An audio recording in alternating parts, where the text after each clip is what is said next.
Bonjour à tous et bienvenue dans une nouvelle promenade d'Aurélia. Aujourd'hui, nous nous baladerons autour du Jardin des Plantes, cœur historique du Muséum national d'histoire naturelle. Créé au milieu du XVIIe siècle, il est à l'origine un jardin royal qui, avec ses plantes médicinales, avait pour vocation de soigner le roi Louis XIII. Très rapidement, il s'étoffe et devient un lieu d'enseignement et de recherche autour des sciences naturelles. Au milieu de ces 23 hectares de jardin, il accueille un amphithéâtre, des laboratoires, une ménagerie, des serres et des galeries avec un gros coup de cœur pour celles d'anatomie comparée et de paléontologie.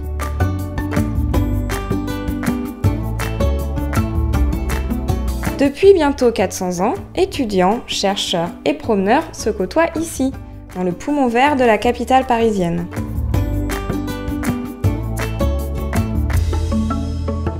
Continuez votre balade en prenant le chemin de la Grande Mosquée de Paris, facilement repérable avec son minaret de 33 mètres. Dépaysement garanti avec son patio inspiré de l'Alhambra de Grenade et son salon de thé où se mélangent les effluves des vapeurs du hammam avec le parfum de son incontournable thé à la menthe. Le musée Marie Curie fait partie de ces musées intimes et méconnus de la capitale, qui mérite une pleine lumière.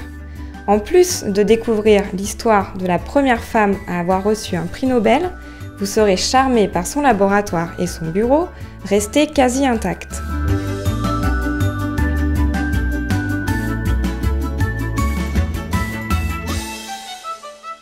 Chaque entrée dans les arènes de Lutèce est fascinante. De la rue, cet amphithéâtre qui, lors des tournois de gladiateurs, pouvait accueillir jusqu'à 17 000 spectateurs, ne se laisse pas deviner.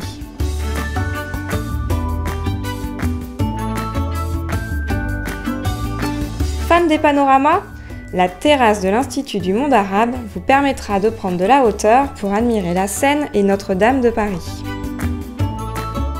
Nous finissons cette promenade en longeant la Seine pour nous arrêter dans le jardin Tino Rossi. Avec Notre-Dame de Paris en toile de fond, n'est-il pas romantique ce jardin ?